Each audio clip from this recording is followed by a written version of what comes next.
아들 면회간 엄마에게 술집 마담이라며 커피를 쏟아부은 대대장, 잠시 후 헬기까지 타고 온 쓰리스타 장군이 그녀에게 거수경례를 박는 이야기입니다. 구독과 좋아요를 해주시면 더 좋은 사연으로 보답하겠습니다. 임진강을 감싼 물안개가 채 가시지 않은 이른 아침, 경기도 파주의 육군 제25사단 비룡부대의 아침은 언제나처럼 쇳소리와 흙먼지로 시작되었다. 분단의 최전선이라는 지리적 특수함은 이등병 김민준의 군홧발에 보이지 않는 족쇄처럼 매달려 있었다. 김민준 이병. 관물대 정리 상태가 그게 뭔가. 정신 안 차려. 아침 점호 직후 생활관으로 돌아온 민준은 박상병의 날카로운 지적에 허리를 굽혔다. 시정하겠습니다. 목소리는 우렁찼지만 그의 심장은 발밑으로 꺼지는 듯했다. 오늘은 그저 그런 날이 아니었다. 부대 창설 이래 처음으로 사단 전체 규모의 가족 초청 부대 개방 행사가 열리는 날이었다. 민주는 21살의 늦깎이 이등병이었다. 또래들이 한창 상병 병장을 달고 있을 때 입대한 그는 매사가 조심스럽고 위축되어 있었다. 그런 그에게 유일한 위안이자 세상의 전부인 존재, 바로 그의 어머니였다. 하지만 오늘만큼은 그 존재가 불안의 근원이었다. 어머니, 오신다고 하셨는데. 제발 무사히. 그는 마른 침을 삼키며 이미 반질반질해진 전투화 코에 다시 깃을 문질렀다. 민준의 어머니 차수련은 45이라는 나이가 무색하게 20대로 보일 만큼 극강의 동안이었다. 문제는 그것뿐만이 아니었다. 그녀는 언제나 아들의 길을 살려주고 싶어 했다. 그 길하는 것이 군대라는 폐쇄적이고 획일화된 집단에서는 오히려 독이 될 수 있음을 민주는 뼈저리게 느끼고 있었다. 신병교육대 수료식 날이 떠올랐다. 다른 훈련병의 가족들이 평범한 승용차나 대중교통을 이용해 도착했을 때 그녀는 단정한 검은색 세단을 타고 나타났다. 차 자체는 국산 최고급 세단이라 크게 문제될 것은 없었다. 하지만 차에서 내리는 그녀의 모습이 문제였다. 그녀는 그저 수수한 원피스 하나를 걸쳤을 뿐이라고 했지만 그 수수함은 주변의 모든 색을 죽여버리는 압도적인 아우라를 풍겼다. 부대 전체의 시선이 그녀에게 쏠렸다. 웅성거림. 동기들의 경외 어린 시선, 그리고 교관들의 당황한 눈빛. 민주는 그날 기쁨보다 숨막히는 부담감을 먼저 느꼈다. 제발. 오늘은. 제발 평범하게. 민주는 자신의 어머니가 어떤 사람인지 어렴풋이 알고 있었다. 아버지가 일찍 돌아가시고 홀로 자신을 키워낸 그녀는 늘 바쁜 사람이었다. 그녀의 집에는 늘 제복을 입은 사람들이 드나들었고 그녀가 일을 하러 갈 때는 감히 상상할 수도 없는 위험이 서려 있었다. 하지만 그녀는 아들 앞에서 단 한 번도 자신의 지위를 드러낸 적이 없었다. 그녀는 그저 민준이 엄마일 뿐이었다. 야, 김이병. 생각에 잠긴 민준의 어깨를 누군가 툭 쳤다. 분대장인 최 병장이었다. 오늘 어머님 오신다고 했지? 긴장 풀고. 내가 긴장하면 어머님이 더 불편해하셔. 오늘 하루는 너도 그냥 아들이야. 알겠냐? 예, 알겠습니다. 감사합니다. 최 병장의 따뜻한 말에도 민준의 불안은 가시지 않았다. 그가 두려운 것은 자신의 실수나 선임들의 질책이 아니었다. 그가 두려운 것은 이 철저한 계급사회, 군기라는 이름 아래 모든 개성이 억눌리는 이 장소에서 자신의 어머니라는 특이점이 가져올 예측 불가능한 파장이었다. 그의 불안은 정확히 이 부대의 실질적인 왕, 제1대대장 오창석 중령을 향하고 있었다. 오 중령은 비룡부대 내에서도 가장 엄격하고 보수적인 지휘관으로 악명이 높았다. 각과 기강을 입에 달고 사는 그는 자신의 기준에서 조금이라도 벗어나는 것을 불순물로 취급했다. 연병장에는 이미 행사를 위한 천막과 장비들이 도열해 있었다. 민주는 그 거대한 무대 장치 속 아주 작은 부품이 된 기분이었다. 그리고 잠시 후 무대 밖에서 가장 화려한 주연이 입장할 터였다.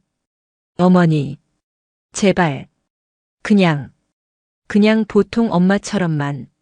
민주는 터질 듯한 가슴을 부여잡고 부대 정문을 향해 수십 번도 더 고개를 돌렸다. 그의 불안한 예감은 단 한 번도 틀린 적이 없었다. 같은 시각 서울 용산의 한적한 주상복합 아파트.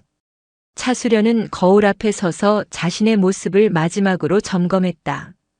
그녀의 손에는 따뜻한 커피가 담긴 테이크아웃 잔이 들려 있었다. 45. 하지만 거울 속의 여인은 맑고 투명한 피부, 흐트러짐 없는 목선, 그리고 깊이를 알 수 없는 눈동자를 가진 30대 초반의 모습이었다. 그녀는 일부러 나이가 들어 보이도록 화장을 연하게 하고 머리를 단정하게 묶었다. 오늘 그녀는 육군 지상작전 사령관 대장 차수련이 아니었다. 그녀는 육군 25사단 비룡부대 이등병 김민준의 엄마였다. 이 정도면 괜찮겠지. 그녀는 옷장에서 가장 평범한 옷을 골랐다. 하지만 그녀의 평범함은 일반인의 기준과 사뭇 달랐다.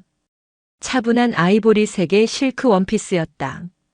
디자인은 더할 나위 없이 단정했지만 고급스러운 소재가 바라는 은은한 광택과 그녀의 완벽한 몸매를 부드럽게 감싸는 선은 감출 수 없는 기품을 드러냈다.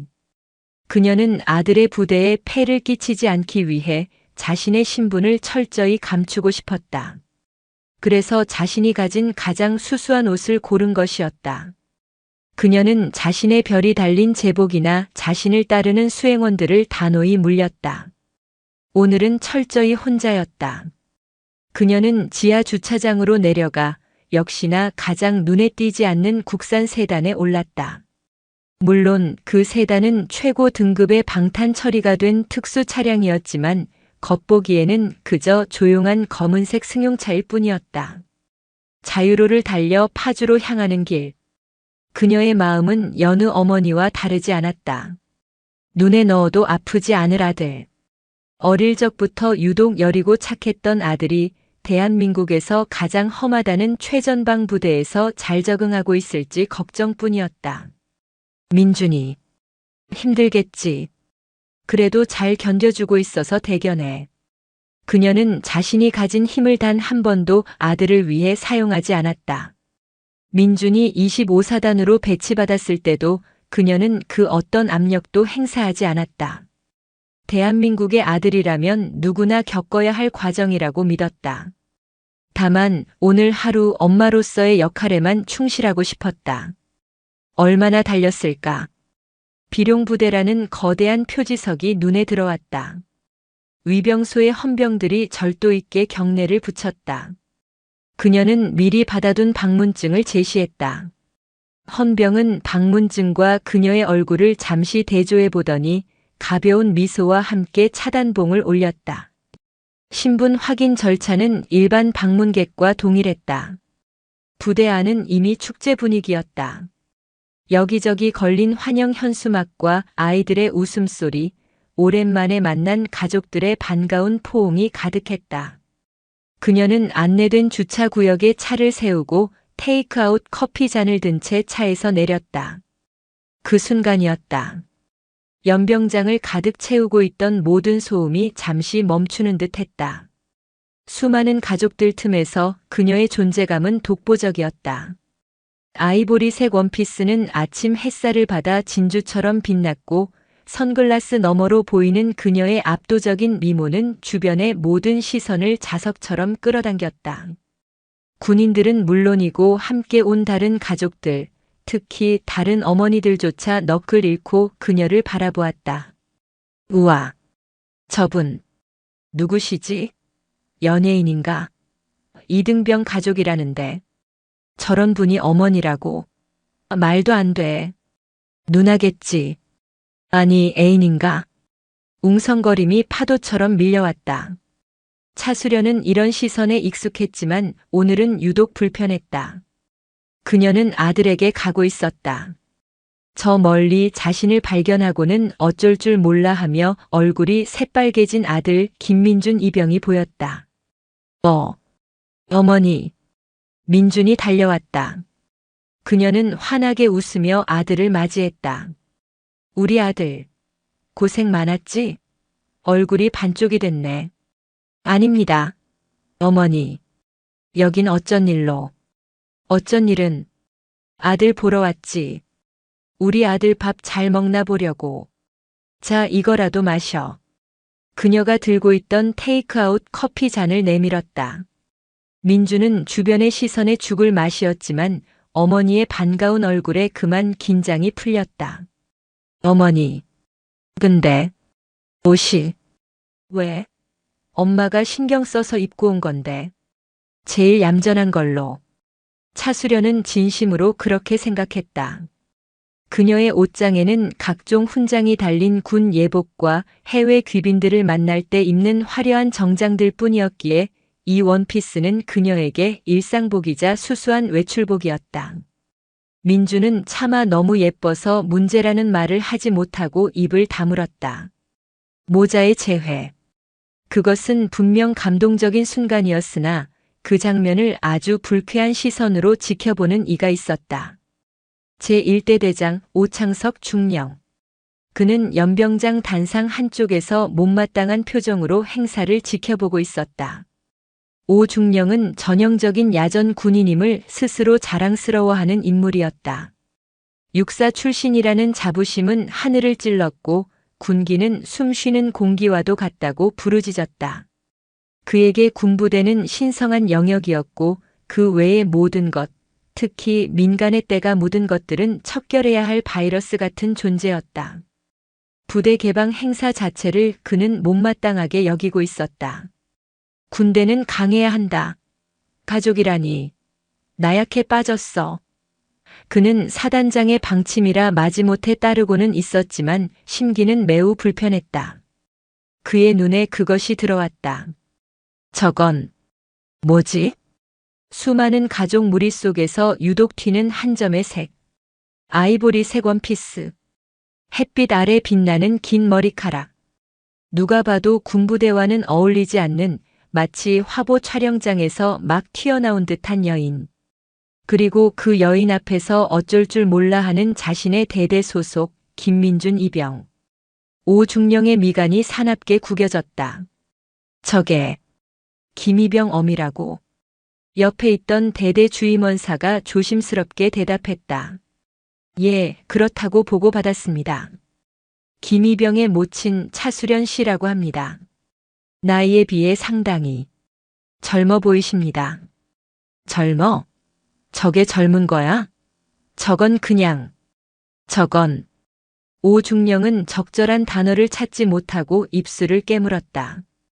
그의 머릿속에서 기강해이라는 네 글자가 붉은 경광등처럼 울렸다. 주임원사. 저 여자 복장 좀 봐.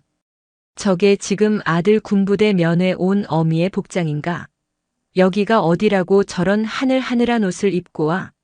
다른 장병들 눈은 어쩔 것이며 다른 가족들 위화감은 어쩔 거야? 대대장님, 그래도 민간인. 그것도 가족이신데. 민간인? 민간인이면 군법을 무시해도 되나? 여긴 신성한 국방의 의무를 수행하는 전선이야. 저런 식으로 기강을 흐트러뜨리는 건 적의 포탄보다 더 무서운 거라고. 저 이병놈도 문제야. 애초에 어미한테 똑바로 교육을 시켰어야지.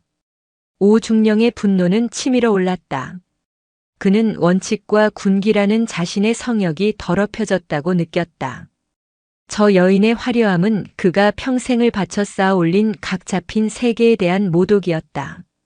그는 특히 차수련을 흘끔거리는 다른 병사들의 시선을 참을 수 없었다. 저것 봐라. 저 불순물 하나가 대대 전체의 정신력을 갉아먹고 있어. 그의 눈에 차수련이 민준에게 건네는 테이크아웃 커피 잔이 들어왔다. 커피? 어디서 감히 외부 음식을 반입해? 물론 행사 규정상 간단한 외부 음식은 허용되었다. 하지만 지금 오중령에게 그런 규정은 보이지 않았다. 그의 눈에는 저 커피 잔마저 민간의 사치이자 군기를 해치는 물건으로 보였다. 안 되겠군. 오중령이 단상에서 내려왔다. 무거운 전투화가 연병장의 흙을 찍어 눌렀다. 그의 목표는 명확했다. 김민준 이병과 그의 불순한 어머니. 내가 직접 군기가 뭔지 예의가 뭔지 가르쳐 줘야겠어. 그의 걸음에는 일말의 망설임도 없었다. 그는 자신의 행동이 대대의 군기 확립을 위한 지휘관의 당연한 책무라고 굳게 믿고 있었다. 주변의 다른 간부들이 그의 살기등등한 표정을 보고 말리려 했지만 이미 활시위를 떠난 화살이었다. 차수련과 김민준은 부대에서 마련한 장비들을 둘러보고 있었다. 민준이 오랜만에 만난 어머니에게 자신의 K2 소총을 설명하며 잠시 긴장을 풀고 웃던 바로 그 순간이었다. 그들의 앞을 가로막는 거대한 그림자. 김민준 이병. 얼음장처럼 차가운 목소리. 민준의 얼굴이 하얗게 질렸다. 충. 성. 이병 김. 민. 준. 민준의 옆에 섰던 차수련도 아들의 경례에 맞춰 고개를 돌렸다. 그녀의 앞에는 잔뜩 화가 난 표정의 중령 계급장을 단 군인이 서 있었다. 오창석 중령은 차수련을 위아래로 훑어보았다. 경멸과 노골적인 불쾌감이 가득 담긴 시선이었다. 자네, 이자가 누군가? 예, 저희, 어머니. 이십니다. 어머니? 오중령은 코웃음을 쳤다.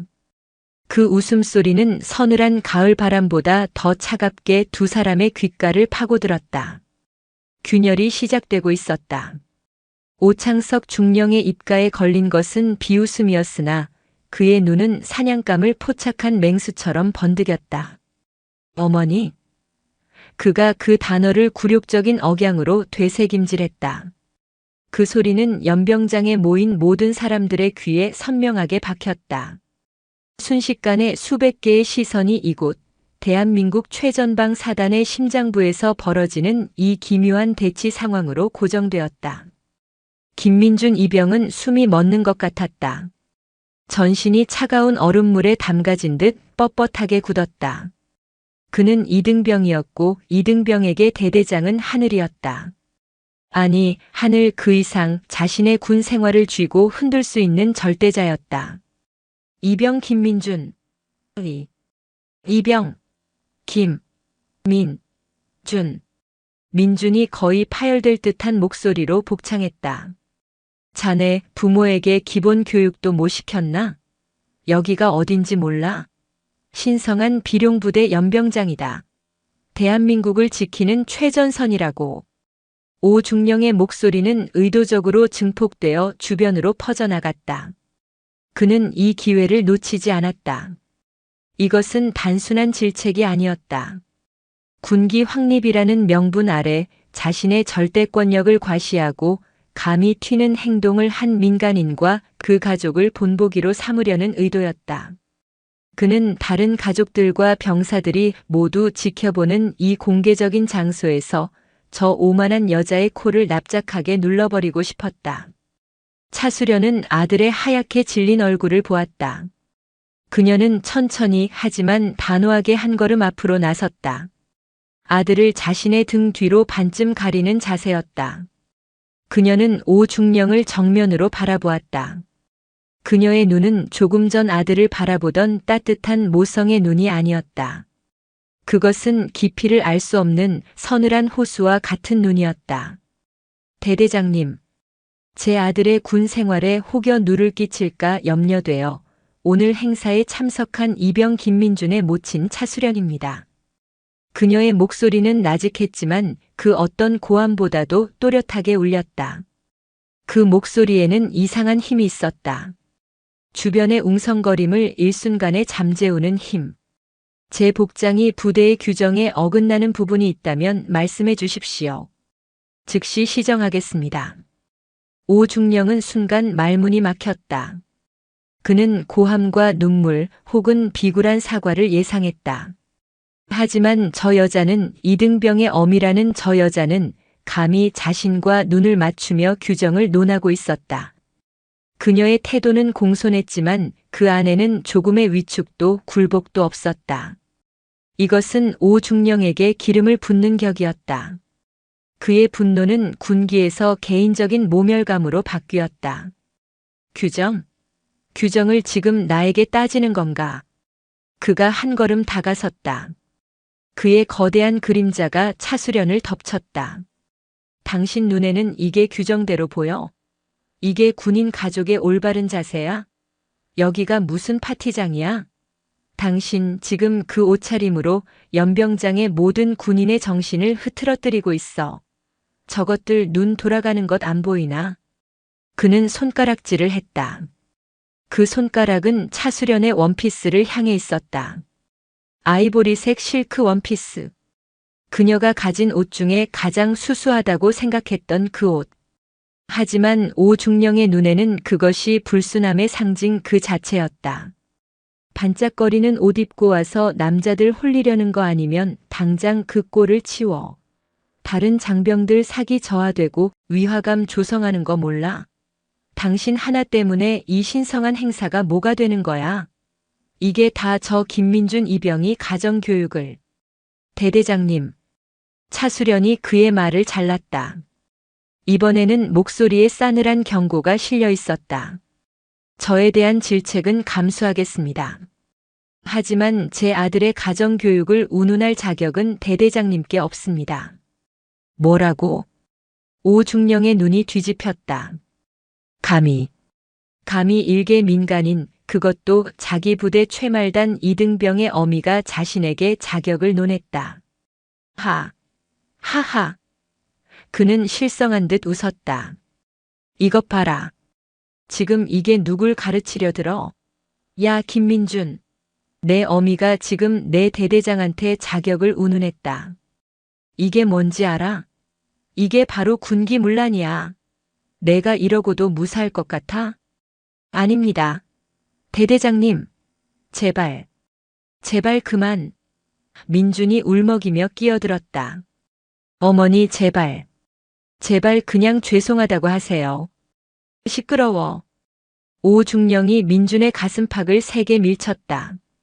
이등병은 빠져. 민준이 휘청거리며 뒤로 물러났다. 그 순간 차수련의 눈빛이 변했다.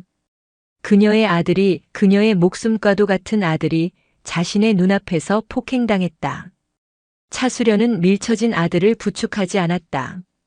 대신 그녀는 오중령의 시선을 피하지 않고 정면으로 받아냈다. 그녀의 몸에서는 이제 자비심이라고는 찾아볼 수 없는 냉기가 뿜어져 나왔다. 대대장. 그녀는 님자를 뺐다.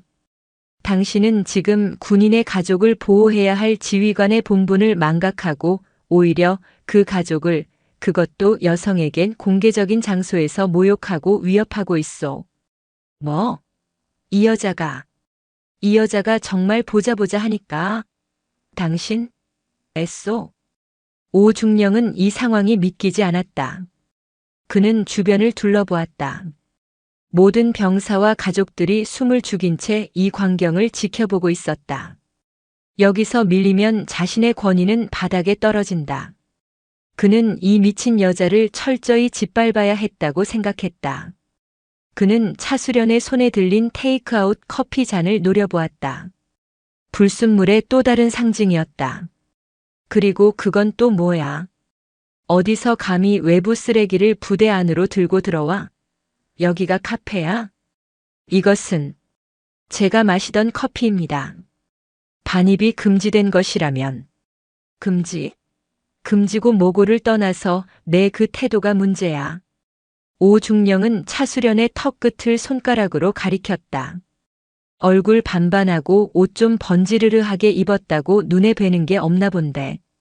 여긴 그런 거 안 통해. 당신 같은 여자는.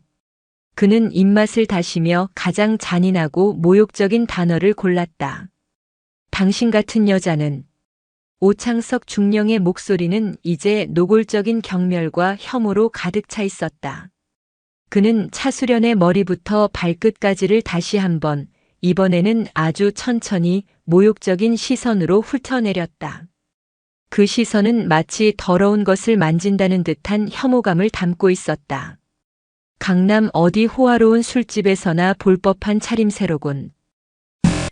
차수련의 표정이 완전히 굳었다. 아니, 딱 보아하니. 거기서도 제일 잘 나가는 마담쯤 되시나? 그래서 그렇게 콧대가 높아? 그래서 이등병 아들 백 믿고 대대장한테도 꼬박꼬박 말대답하고 덤비는 건가? 대대장님, 이번에는 민준이 아니라 근처에 있던 다른 학부모가 경악하며 소리쳤다. 말씀이 너무 심하십니다. 어떻게 여자분에게? 당신들은 빠져. 이건 우리 대대의 군기 문제야. 오중령이 고함을 질렀다. 그는 이미 이성을 잃었다. 자신에게 감히 반항한 저 여자를 무너뜨려야 한다는 생각뿐이었다. 민주는 귀를 의심했다. 자신의 어머니가 세상에서 가장 존경하고 사랑하는 어머니가 자신의 직속상관에게 이렇게 많은 사람들이 보는 앞에서 술집 마담이라는 말을 들었다. 피가 거꾸로 솟았다. 아니, 피가 전부 얼어붙는 것 같았다. 대대장님, 민준이 이를 악물고 외쳤다. 제발, 저희 어머니께 사과하십시오. 그 말씀, 당장 취소하십시오. 취소? 이게 진짜 미쳤나? 오중령의 눈이 민준에게 향했다. 이등병 주제에 감히 대대장에게 명령을 해? 하극상이다 이놈. 너 오늘 영창 갈 줄 알아. 아니, 육군 교도소로 바로 보내주마. 내 어미가 물장사하는 술집 여자라서 너도 그렇게 배운 거냐? 물장사 술집 여자. 그 단어들이 대모처럼 차수련의 가슴에 박혔다. 하지만 그녀는 자신을 위해서가 아니라 아들을 위해 버티고 있었다. 아들이 저 상관에게 덤벼드는 순간 아들의 군 생활은 끝장이라는 것을 알았다. 민준아. 그녀가 아들을 불렀다. 어머니, 괜찮아. 어머니 괜찮아. 넌 가만히 있어. 제발. 그녀의 애원이 섞인 목소리는 오중령의 사디즘을 더욱 부채질했다. 그래. 드디어 무너지는구나. 왜? 찔리나? 내가 틀린 말했어? 오중령은 승기를 잡았다고 생각했다. 그는 차수련의 턱 앞까지 얼굴을 들이밀었다. 아니면 뭐야? 어디 높으신 분들 상대하는 그런 덴가? 그래서 그렇게 당당했어? 뒤에 누가 있길래 이 오창석 중령 앞에서 이등병 어미가 고개를 빳빳이 쳐들고 있어? 말해봐. 어떤 놈이야? 별이야? 장군이야? 그는 차수련이 들고 있던 커피 잔을 날카롭게 노려봤다. 그 커피. 그 비싼 커피도 그 높으신 분이 사주디. 응. 이것은 명백한 성희롱이었다. 차수련의 아들인 민준뿐만 아니라 행사에 참석한 모든 가족들의 얼굴이 분노와 경악으로 물들었다. 몇몇 간부들이 다가와 오중령을 말리려 했다. 대대장님 진정하십시오. 민간인입니다. 사단장님께서도 보고 계십니다. 비켜. 이게 다 저 불순한 여자 하나 때문이야. 저 여자가 우리 부대 기강을 다 망치고 있어. 저런 건 오염물이야. 정화시켜야 돼. 오중령의 광기는 멈출 줄 몰랐다. 그는 지금 대한민국 육군대장 지상작전 사령관의 얼굴에 대고 술집 마담, 물장사라는 단어를 내뱉고 있었다. 물론 그는 그 사실을 까맣게 몰랐다. 그의 눈에 비친 차수련은 그저 예쁘장하고 오만한 이등병의 엄마일 뿐이었다. 어디서 감히 신성한 군복에 그 더러운 커피 냄새를 풍겨. 차수련은 직감했다. 그가 무슨 짓을 하려는지. 그녀는 커피 잔을 쥔 손에 힘을 주었다. 대대장. 그녀의 목소리는 이제 얼음보다 차가웠다. 마지막 경고다. 지금이라도 아들에게 사과하고 물러서. 경고. 내까짓게 감히 나에게 경고를 해? 오중령의 분노가 임계점을 넘었다. 그래. 내가 그토록 아끼는 그 쓰레기로 내 그 오만한 대가리를 시켜주마. 시간이 멈춘 듯 했다. 오창석 중령은 포효하듯 소리를 지르며 차수련의 손목을 거칠게 붙잡았다. 그녀는 반사적으로 손을 뿌리치려 했지만 작정한 남자의 완력을 당해낼 수는 없었다. 악! 하는 짧은 비명과 함께 그녀의 손에서 테이크아웃 잔이 낚아채졌다. 어머니! 김민준 이병이 절규하며 몸을 날렸지만 이미 늦었다. 오중령은 빼앗은 커피 잔을 들고 그 안에 담긴 갈색 액체를 확인했다. 다행히 뜨겁지는 않았다. 하지만 그것이 오중령의 악행을 멈추지는 못했다. 내 그 잘난 얼굴. 얼마나 깨끗한지 보자. 그는 차수련의 머리 위로 커피 잔을 가져갔다. 그리고 망설임 없이 거꾸로 뒤집어 버렸다. 촤아으. 연병장을 가득 메웠던 모든 소리가 그 순간 사라졌다. 아이들의 웃음소리, 가족들의 대화소리, 안내방송 소리. 모든 것이 이 기괴하고 폭력적인 소리 하나에 묻혀버렸다. 갈색의 커피가 차수련의 정수리, 흑단처럼 빛나던 그녀의 머리카락을 적시기 시작했다. 액체는 그녀의 이마를 타고 흘러내렸다. 그녀는 본능적으로 눈을 감았다. 커피는 그녀의 긴 속눈썹을 적시고 맑고 투명했던 뺨을 더럽히며 흘러내렸다. 턱을 타고 방울방울 떨어지는 커피는 그녀가 아들을 위해 고심해서 골라 입었던 아이보리색 실크 원피스의 목 부분을 적셨다. 고급스러운 원단은 속수무책으로 얼룩졌고 축축하게 젖어 그녀의 어깨와 쇄골 라인에 굴욕적으로 달라붙었다. 연병장에는 절대적인 침묵이 흘렀다.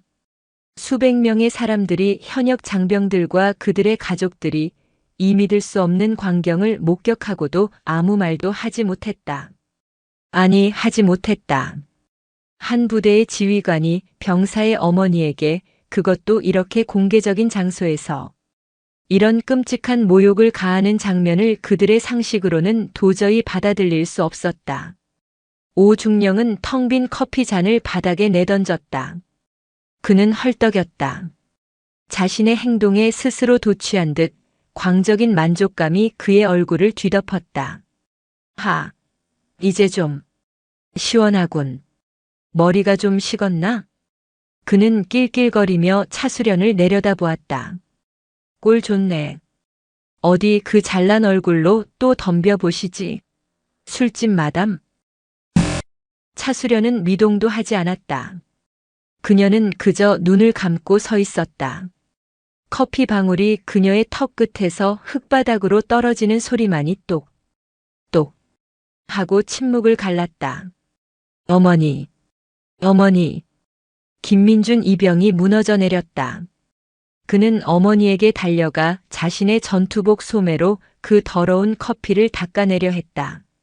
하지만 닦으면 닦을수록 얼룩은 번져나갔다. 아들의 눈에서는 뜨거운 눈물이 쏟아져 나왔다. 죄송합니다. 어머니. 저 때문에.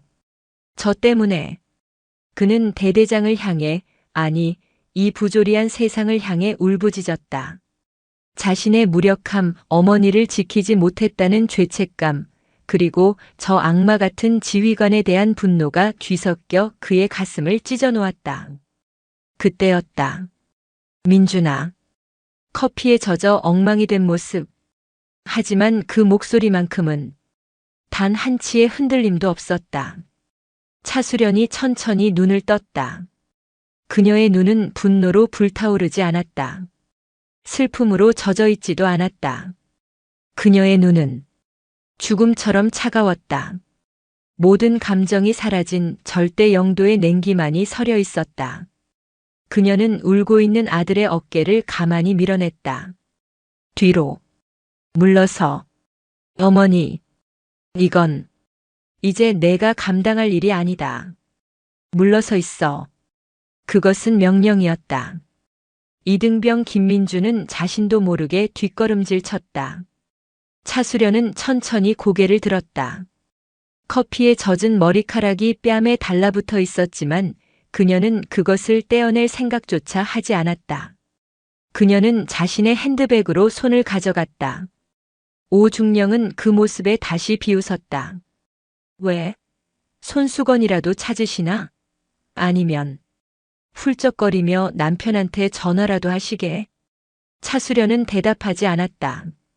그녀는 가방에서 검은색 위성 전화를 꺼냈다. 군용으로 특수 제작된 전파 방해에도 굴하지 않는 오직 극소수의 최고 지휘관에게만 지급되는 물건이었다. 오중령은 그것이 무엇인지 알아보지 못했다.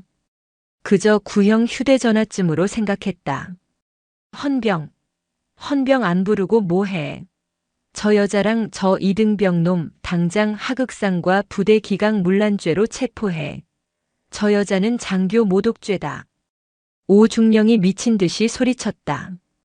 차수련은 그 소란을 배경음악처럼 들으며 단축번호 1번을 길게 눌렀다. 뚜루루, 뚜루루. 신호음이 2번 울렸다. 그리고 충성, 합참차장입니다. 사령관님. 전화기 너머로 대한민국군 서열 최상위권의 목소리가 흘러나왔다. 차수련은 커피가 뚝뚝 떨어지는 자신의 얼굴을 한 손으로 쓸어내렸다. 그리고 얼음처럼 차가운 목소리로 자신의 위치를 말했다. 오정혁 중장. 지금 즉시 헬기를 띄워. 위치는 파주. 25사단 연병장이다. 사령관님, 무슨 일이십니까? 상황 설명은 도착해서 듣도록. 그리고 여기 25사단 연대장, 지금 즉시 이쪽으로 오라고 하게. 전화를 끄는 차수련이 마침내 자신을 체포하려 다가오는 헌병들과 여전히 의기양양한 오창석 중령을 바라보았다. 그녀의 입가에 엷은 미소가 번졌다. 그것은 자비심이라고는 찾아볼 수 없는 심판자의 미소였다. 오창석 중령. 그녀가 나직이 불렀다. 내가 방금 내 군 생활에, 아니 내 인생에 종지부를 찍었다. 오창석 중령. 차수련의 목소리는 커피에 젖어 엉망이 된 모습과 극명한 대조를 이루었다. 그 목소리는 쇳소리처럼 차갑고 모든 감정이 배제되어 있었으며 연병장의 모든 소음을 뚫고 오직 한 사람의 심장에 꽂혔다. 내가 방금 내 군 생활에, 아니 내 인생에 종지부를 찍었다. 오창석 중령은 그 말을 듣고 실성한 사람처럼 웃음을 터뜨렸다. 하하. 이 여자가 진짜 내가 누군지 몰라? 여기가 어딘지 몰라? 감히 중령한테. 그는 자신을 체포하라고 헌병들에게 손짓했다. 뭐해? 당장 저 미친 여자를 끌어내지 않고. 장교 모독죄 공무집행 방해. 하지만 헌병들은 움직이지 못했다. 그들의 발이 연병장 흙바닥에 뿌리라도 내린 듯 했다. 그들의 눈에는 오중령의 광기 어린 얼굴이 아니라 커피를 뒤집어 쓰고도 미동조차 없는 차수련의 모습과 그녀가 방금 통화를 마친 그 기묘한 검은색 위성 전화기가 들어와 있었다. 저것은 일반 민간인이 소지할 물건이 아니었다. 헌병대에서 교육받았던 비상사태 시 최고 지휘관에게만 지급되는 물건과 닮아 있었다. 이것들이 오중령이 헌병들에게 달려가 멱살이라도 잡을 듯이 날뛰던 바로 그 순간이었다. 키이그. 모두의 고개가 소리가 나는 쪽으로 돌아갔다. 부대 정문에서 연병장으로 이어지는 주 진입로. 그곳에서 검은색 지휘 차량 한 대가 미친 듯이 질주해 오고 있었다.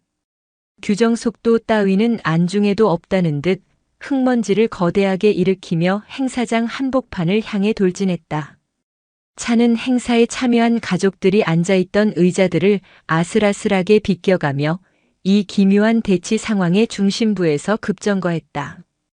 끼익 하는 굉음과 함께 차가 멈췄다. 모든 시선이 그 차에 쏠렸다.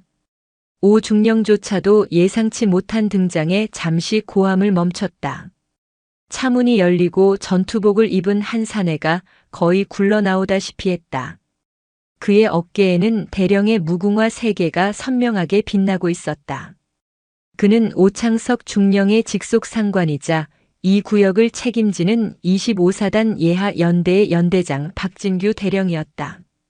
박진규 대령의 얼굴은 하얗게 질려 있었다. 그는 연대 본부에서 사단장과 함께 행사 상황을 보고받던 중이었다. 그때 사단 지휘 통제실에서 비상이 걸렸다.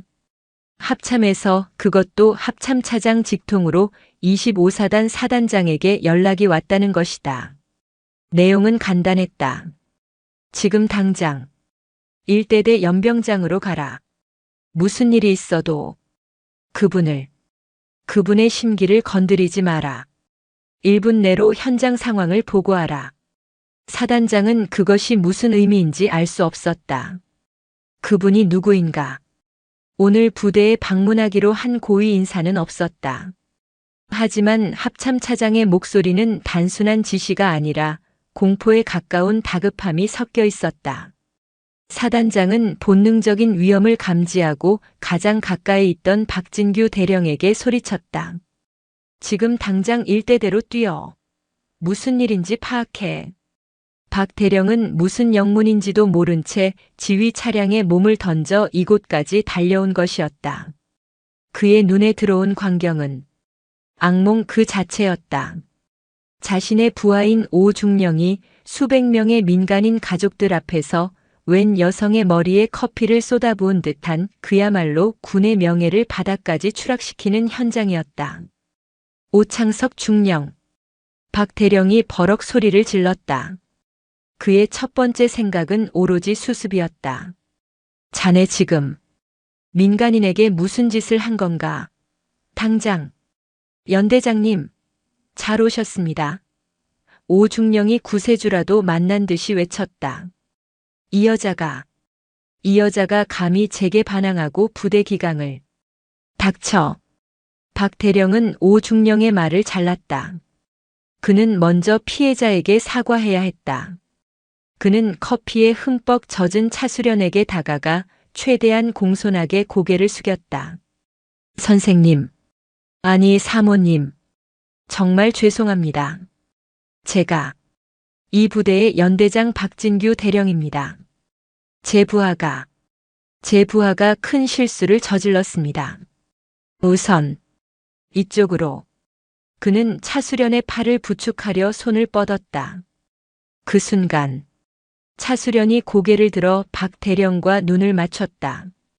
박진규 대령의 손이 공중에서 멈췄다. 그의 숨이 멎었다. 그의 눈동자가 지진이라도 일어난 듯 격렬하게 흔들렸다. 그는 그 얼굴을 알고 있었다. 커피에 젖고 분노가 아닌 냉기로 가득 찬 그 얼굴. 자신이 임관하던 시절, 아니 자신이 감히 상상할 수도 없는 저 위에서 전군의 전설로 불리던 그 얼굴. 수많은 합동회의와 국방일보 일면에서 모든 장성의 존경과 경외를 한 몸에 받던 그 얼굴. 박진규 대령의 뇌가 정지했다. 아니야. 그럴 리가 없어. 그분이 왜 여기에 이등병의 어머니로 이런 모습으로. 그는 차수련의 손에 들린 검은색 위성 전화를 보았다. 그리고 확신했다. 대한민국 전군을 통틀어 저 위성 전화를 개인적으로 소지한 여성은 단 한 명뿐이었다. 끝났다. 박 대령의 다리가 풀렸다. 그는 그 자리에 무릎을 꿇었다. 연병장의 흙바닥에 대령 계급장을 단 연대장이 커피에 젖은 민간인 여성 앞에 무릎을 꿇었다. 이것은 오중령이 커피를 부었을 때와는 비교도 안 되는 충격이었다. 오중령은 그저 미친놈의 발악이었지만 이것은 철저한 계급 사회인 군대에서 대령이 민간인에게 무릎을 꿇는다는 것은 하늘이 무너지는 것과 같은 일이었다. 김민준 이병도 다른 가족들도 심지어 오창석 중령마저도 입을 다물지 못했다. 박진규 대령은 이마에 식은땀을 비오듯 흘리며 감히 그녀를 쳐다보지도 못하고 땅바닥에 머리를 조아렸다. 깍하. 그의 목소리는 공포로 갈라져 나왔다. 까카, 어찌 이런 누추한 곳에, 이런 모습으로. 오창석 중령의 얼굴이 새하얗게 질렸다. 연 대장님? 지금, 뭐라고? 까카? 저 여자가? 박진규 대령이 무릎을 꿇은 채 귀신이라도 본 듯한 표정으로 오중령을 돌아보았다. 그의 눈에는 분노가 아니라 차라리 너는 이제 죽었다는 연민이 담겨 있었다. 에이, 천하이. 그는 말조차 잇지 못하고 부들부들 떨었다. 그리고는 있는 힘을 다해 절규했다. 오창석, 이 미친놈아. 내가 지금 누구신 줄 알고 감히. 박 대령은 다시 차수련을 향해 머리를 박았다. 이분은 대한민국 육군 지상작전 사령부 차수련 대장님이시다. 이 멍청한 놈아. 대장. 별넷. 대한민국 육군을 실질적으로 지휘하는 현역 최선임 장군 중 한 명. 오창석 중령이 그토록 신성시하던 군대라는 세계의 정점에 있는 존재였다. 지상작전 사령관, 차수련 대장. 그 단어들이 연병장에 내려앉는 순간 시간은 문자 그대로 얼어붙었다. 수백 명의 가족들은 그 이름이 가진 무게를 정확히 알지 못했다. 하지만 그들은 대장, 즉 별 4개라는 단어가 무엇을 의미하는지는 알았다. 그리고 그들은 자신의 직속 상관인 대령이 흙바닥에 머리를 박고 공포에 질려 떠는 모습을 보고 있었다.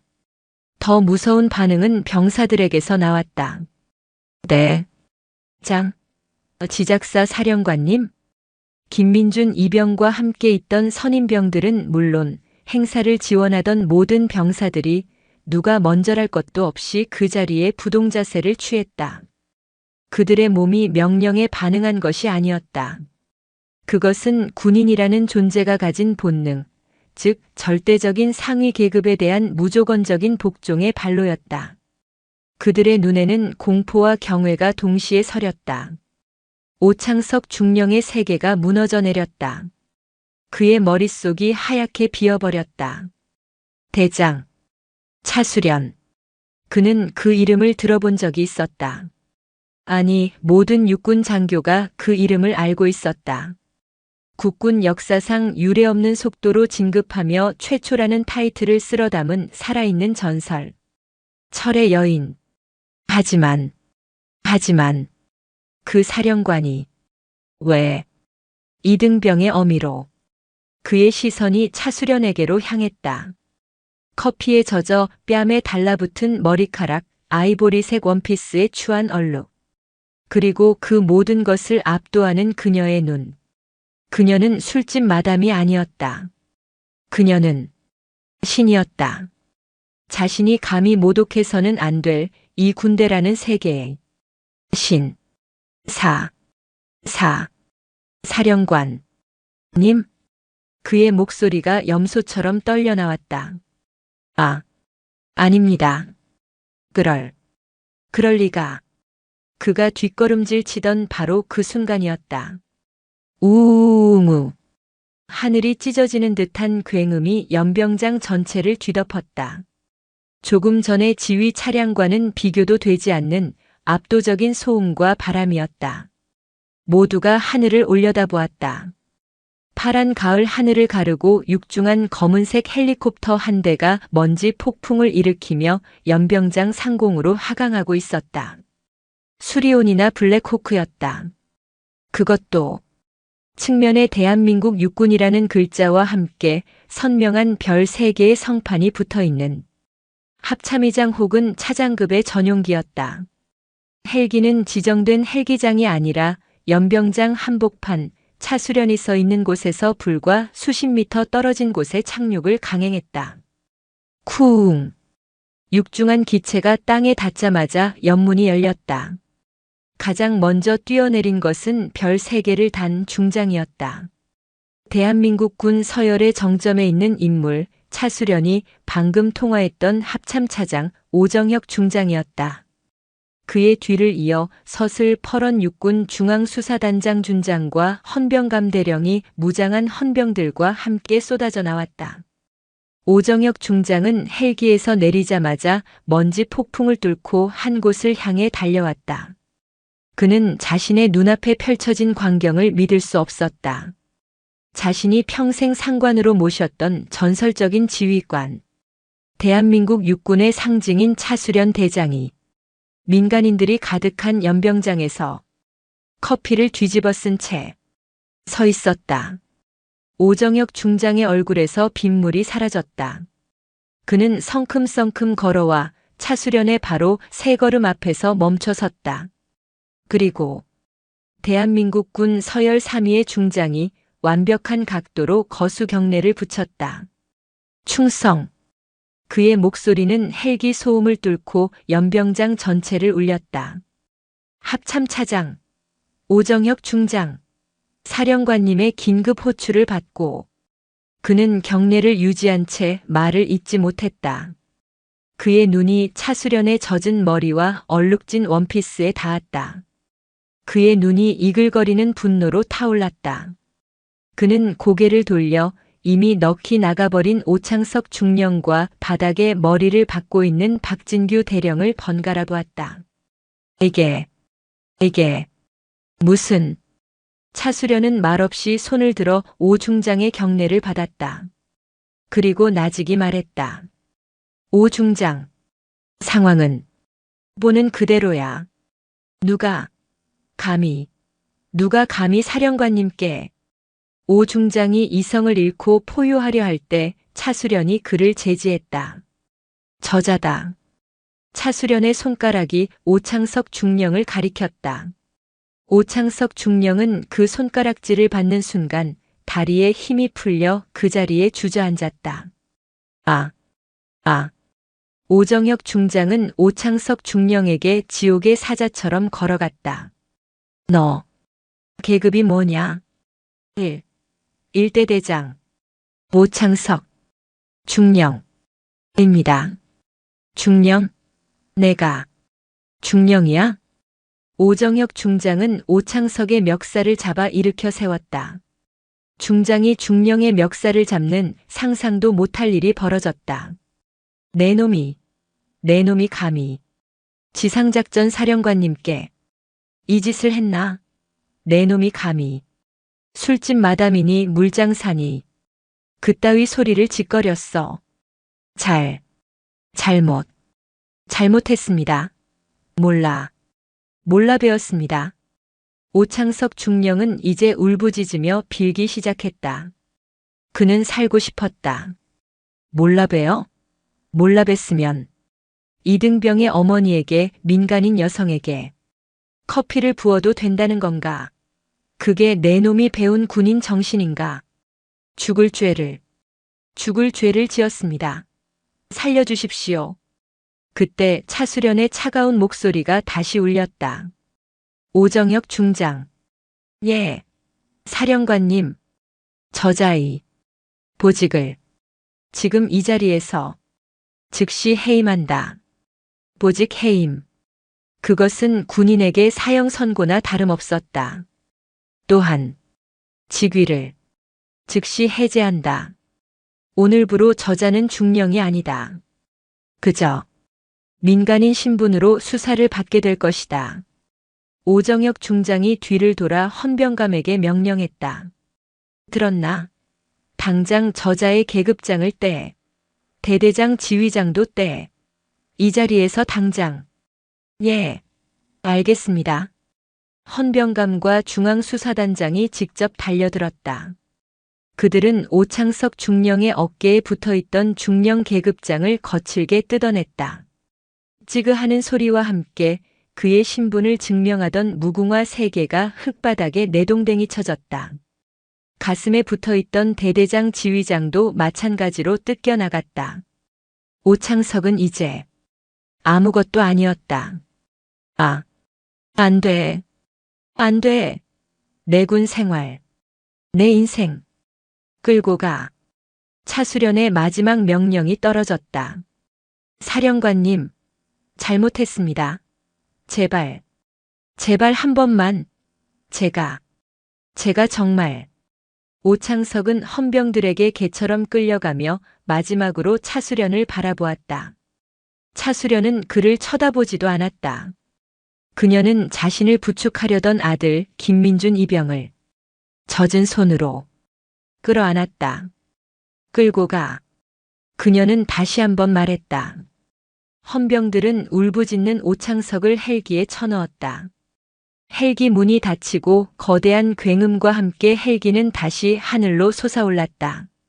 한때 비룡부대의 왕으로 군림했던 오창석 중령은 그렇게 자신의 성지였던 연병장에서 가장 치욕스러운 모습으로 사라졌다.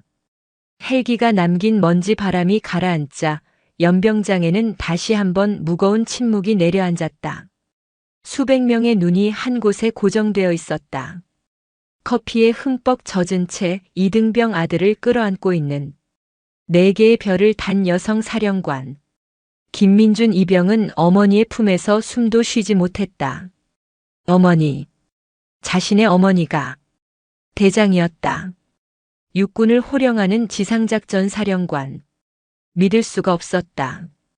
자신을 위해 늘 따뜻한 밥을 해주고 유치한 농담에도 웃어주던 그 어머니가 방금 전 중장과 대령을 무릎 꿇리고 한 중령의 군 생활을 단숨에 끝장내버렸다. 어머니. 민준의 목소리가 떨렸다. 그는 지금 어머니를 어머니라 불러야 할지 사령관님이라 불러야 할지조차 알 수 없었다. 어머니가 사령관님 이셨습니까? 차수련은 아들을 품에서 가만히 떼어냈다. 그녀는 젖은 손으로 아들의 뺨을 쓸었다. 아들의 눈에는 두려움과 혼란 그리고 미안함이 뒤섞여 있었다. 미안하다 아들. 차수련의 목소리는 방금 전 오창석을 심판하던 얼음장 같은 목소리가 아니었다. 그녀는 다시 엄마의 목소리로 돌아와 있었다. 엄마가 이런 일 겪게 해서 미안하다. 많이 무서웠지. 그 말에 민준의 눈에서 참았던 눈물이 폭포수처럼 쏟아졌다. 그는 어머니가 사령관이라는 사실보다 그런 어머니가 자신 때문에 끔찍한 모욕을 당했다는 죄책감에 무너져 내렸다. 아닙니다. 어머니. 제가 지켜드리지 못해서 죄송합니다. 저 때문에. 민주는 울부짖으며 흙바닥에 주저앉으려 했다. 차수련이 그런 아들의 팔을 강하게 붙잡아 일으켜 세웠다. 일어나 김민준 이병. 그녀의 목소리에 다시 힘이 실렸다. 내가 왜 죄송해. 너는 잘못한 것이 없어. 너는 내 자리에서 내 어미를 지키려 했어. 나는 그걸 봤어. 그녀는 아들의 전투복 어깨에 묻은 먼지를 털어주었다. 그리고 아들의 눈을 똑바로 바라보았다. 잘 들어라 아들. 그리고 그녀는 고개를 돌려 연병장에 모인 모든 장병과 그 가족들을 둘러보았다. 그녀는 자신의 엉망이 된 모습을 조금도 부끄러워하지 않았다. 오늘 이 자리에 계신 비룡부대 장병 가족 여러분. 그녀의 목소리가 마이크 없이도 연병장 전체에 울려 퍼졌다. 저는 오늘 이 자리에 지상작전 사령관으로 온 것이 아닙니다. 저는 제복을 벗고 그저 대한민국 육군 이등병 김민준의 어머니로 왔습니다. 그녀는 숨을 골랐다. 저는 여러분과 똑같은 부모의 마음으로 아들이 밥은 잘 먹는지 잠은 잘 자는지 그것이 궁금해서 이곳에 왔습니다. 하지만 저는 오늘 제 아들이 복무하는 이 신성한 부대에서 제 아들의 직속상관에게 평생 잊지 못할 모욕을 당했습니다. 가족들의 얼굴이 숙연해졌다. 몇몇 어머니들은 눈가를 훔쳤다. 저자는 저를 술집 마담이라 불렀고 제 아들을 물장사하는 어미의 아들이라 불렀습니다. 그리고 제 머리에 이 커피를 부었습니다. 그녀는 자신의 젖은 머리카락을 쓸어 넘겼다. 저는 사령관이 모욕당했기 때문에 분노한 것이 아닙니다. 그녀의 목소리가 높아졌다. 저는 한 어머니가, 한 여성이, 그리고 이 나라를 위해 기꺼이 아들을 군대에 보낸 한 국민이 군복을 입은 지휘관에게 짓밟혔기 때문에 분노한 것입니다. 이 자리에 계신 여러분, 그녀가 흙바닥에 머리를 박고 여전히 떨고 있는 박진규 대령을 가리켰다. 박진규 대령. 예. 예. 까카. 일어나. 예. 일어나라고 했다. 박진규 대령이 비틀거리며 일어섰다. 박 대령. 그리고 이 자리에 있는 모든 지휘관들. 똑똑히 들어라. 진정한 군기가 무엇이라고 생각하나? 부하를 찍어 누르고 그 가족을 위협하는 것이 군기인가? 아니. 진정한 군기, 진정한 리더십은 존중에서 나온다. 그녀는 아들 김민준 이병의 어깨에 손을 올렸다. 이 이등병 하나하나가 누군가의 귀한 아들이다. 그들을 지키는 이 가족들이 바로 우리 군이 존재하는 이유다. 그런데 감히 그 가족을 모욕하고 짓밟는 자가 어찌 부대를 지휘할 자격이 있단 말인가? 그것은 군인이 아니다. 그저 군복 입은 폭력배일 뿐이다. 그녀의 연설에 연병장 한쪽에서 박수 소리가 터져 나왔다. 한 이등병의 어머니였다. 그 박수는 곧 모든 가족들에게로 번져나갔다. 공포에 질려있던 병사들도 어느새 가슴을 펴고 자신의 사령관을 그리고 자신의 어머니를 바라보고 있었다. 차수련은 박수를 손으로 막았다. 오늘 저는 사령관으로서 이런 끔찍한 지휘관을 미리 속아내지 못한 책임을 통감합니다. 이 자리를 빌어 오늘 불미스러운 일로 충격을 받으신 모든 가족분들께 그리고 이등병 김민준의 어머니로서 진심으로 사과드립니다. 그녀는 4개의 별을 단 대장은 그 자리에 모인 모든 가족들을 향해 90도로 허리를 숙였다. 그 어떤 심판보다도, 그 어떤 헬기의 등장보다도 커피에 젖은 사령관의 그 깊은 사과와 존중의 모습이 그 자리에 있던 모든 사람들의 가슴을 울렸다. 민주는 눈물 너머로 어머니의 굽은 등을 바라보았다. 저것이 자신의 어머니이자 자신의 진정한 지휘관이었다. 연병장에 내려앉은 침묵은 폭풍이 휩쓸고 간 숲의 고요함과 같았다. 그것은 단순한 소리의 부재가 아니었다. 그것은 경외, 충격, 그리고 방금 전까지 공포에 떨었던 이들의 안도감이 뒤섞인 무게 있는 침묵이었다. 커피에 젖은 4개의 별. 모든 장병의 어머니들을 향해 90도로 숙여진 허리. 지상작전 사령관이라는 거대한 이름이 어머니라는 더 위대한 이름 앞에 스스로를 낮춘 그 순간 그 자리에 있던 모든 이들은 깨달았다. 자신들이 지금 역사의 한 페이지를 목격하고 있음을. 박수 소리가 다시 터져 나왔다. 이번에는 감히 소리내지 못했던 병사들, 그리고 그들의 아버지와 형제들에게서도 터져 나왔다. 그것은 사령관에 대한 복종의 박수가 아니었다. 그것은 리더에 대한 존경의 박수였으며 자신들의 억눌렸던 마음을 대신 씻어준 한 어머니에 대한 감사의 박수였다. 차수련은 천천히 허리를 폈다. 그녀는 여전히 커피로 얼룩진 엉망인 모습이었지만 그 누구도 감히 그녀를 똑바로 쳐다보지 못했다. 그녀의 몸에서는 형언할 수 없는 빛, 위험이라는 단어로도 부족한 존엄 그 자체가 뿜어져 나오고 있었다. 오정혁 중장. 예, 사령관님. 헬기에서 함께 내렸던 합참차장 오정혁 중장이 한 걸음에 달려왔다. 그는 자신의 전투복 상의를 벗어 차수련의 어깨에 덮어주려 했다. 차수련이 손을 들어 그를 막았다. 아니, 괜찮네. 사령관님. 하지만 꼴이 이 꼴. 차수련은 자신의 얼룩진 원피스를 내려다보았다. 이 꼴이 오늘 내가 이곳 25사단에서 얻은 교훈의 증거야. 내가 이 옷을 갈아입는 순간 저기 서 있는 박진규 대령도 그리고 여기 있는 모든 장병도 이 교훈의 무게를 잊게 될 걸세. 그녀는 싸늘한 눈으로 여전히 사시나무 떨듯 떨고 있는 박진규 대령을 바라보았다. 박진규 대령. 예. 예. 아니. 사령관님. 여자네. 연대장이지. 그렇습니다. 자네 휘하에서 자네의 대대장이. 민간인 그것도 병사의 어머니에게 이런 만행을 저질렀네. 자네는 이 사태의 지휘 책임에서 자유로울 수 없어. 박진규 대령은 눈을 감았다. 오창석 중령과 함께 자신의 군 생활도 끝났음을 직감했다. 저 역시 모든 책임을 지겠습니다. 지금 당장 연대장직을 내려놓. 아니, 차수련이 그의 말을 잘랐다.